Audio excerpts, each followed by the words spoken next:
Pagbasa mula sa aklat ni Propeta Ezekiel. Bumalik kami sa pintuan ng templo. Sa ilalim nito'y may agos ng tubig papunta sa silangan. Ang templo'y paharap sa silangan.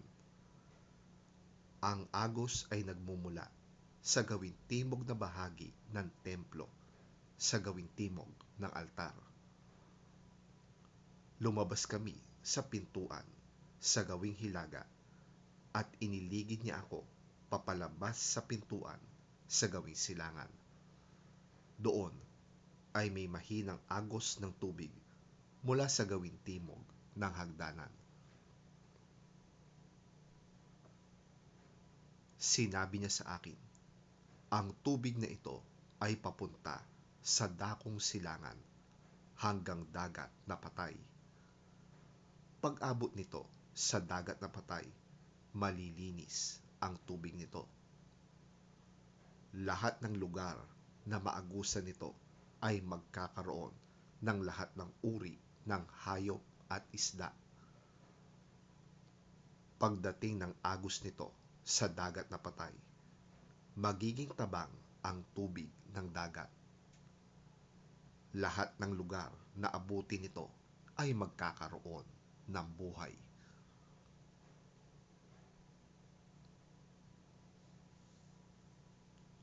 Sa magkabilang pampang ng ilog ay tutubo ang sari-saring punong kahoy na makakain ang bunga.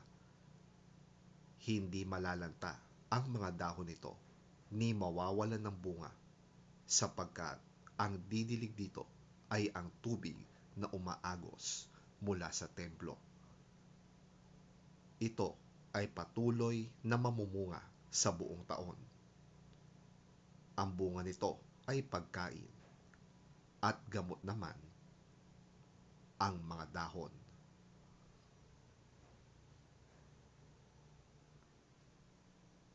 Ang salita ng Diyos. Salamat sa Diyos.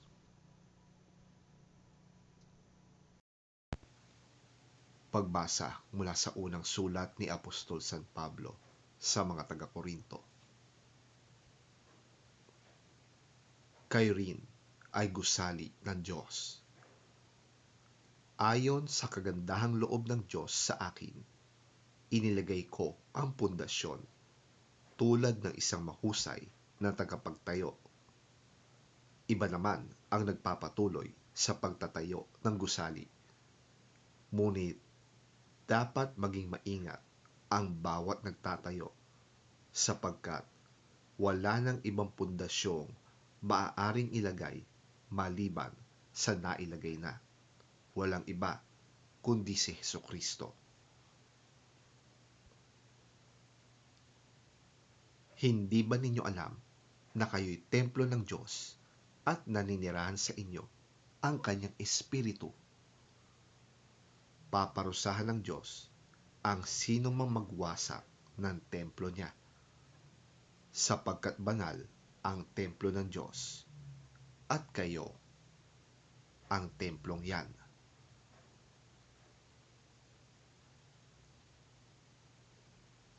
Ang salita ng Diyos. Salamat sa Diyos.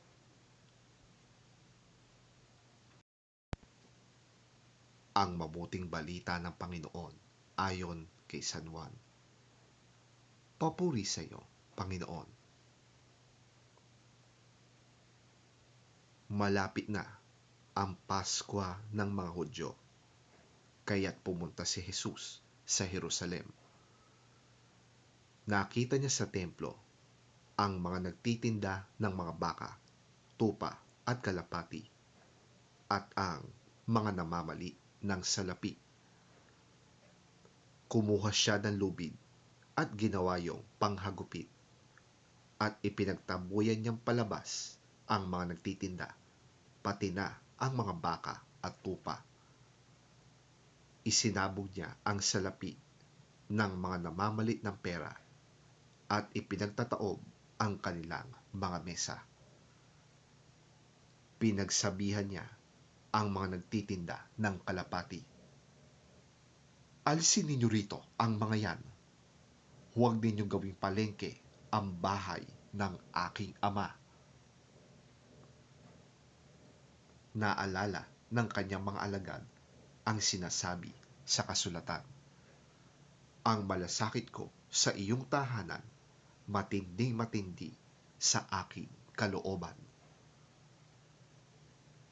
Dahil dito'y tinanong siya ng mga pinuno ng Hudyo, anong himala ang maipapakita mo upang patunayang may karapatan kang gawin ito?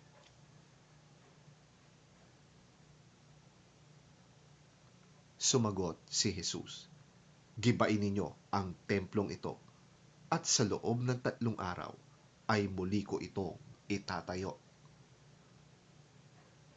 Sinabi ng mga pinuno ng Hudyo,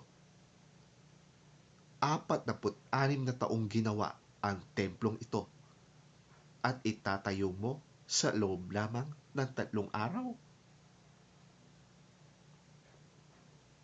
Ngunit ang templong tinutukoy ni Jesus ay ang kanyang katawan. Kaya't nang siya'y muling mabuhay, naalala ng kanyang mga alagad na sinabi niya ito, at lalo silang naniwala sa kasulatan at sa mga itinuro ni Jesus.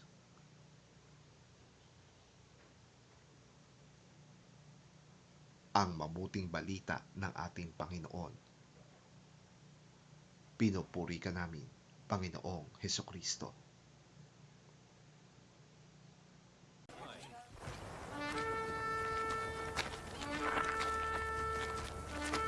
It was almost time for the Passover festival, so Jesus went to Jerusalem.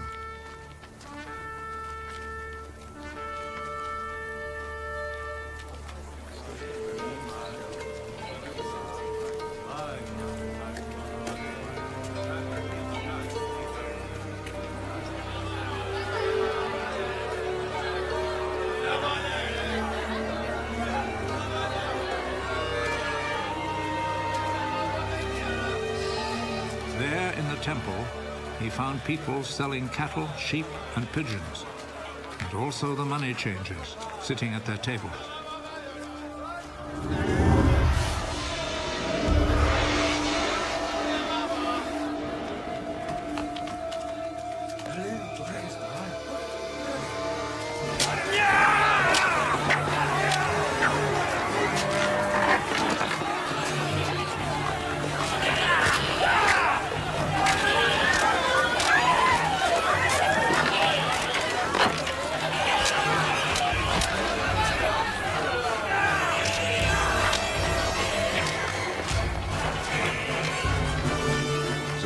Whip from cords and drove all the animals out of the temple, both the sheep and the cattle.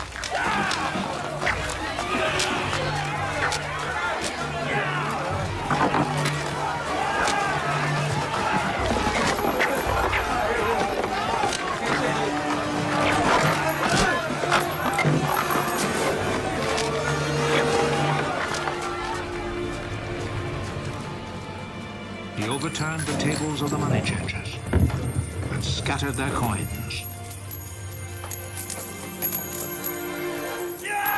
And he ordered those who sold pigeons, take them out of here!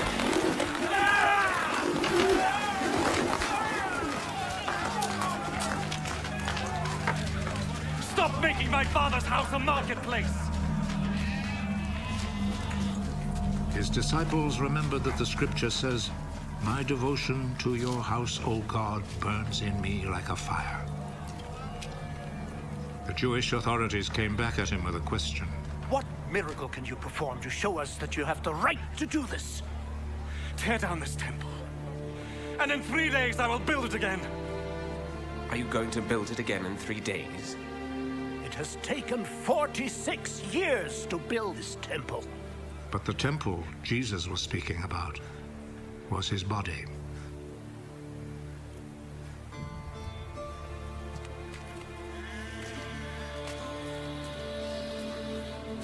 So when he was raised from death, His disciples remembered that he had said this, and they believed the scripture and what Jesus had said.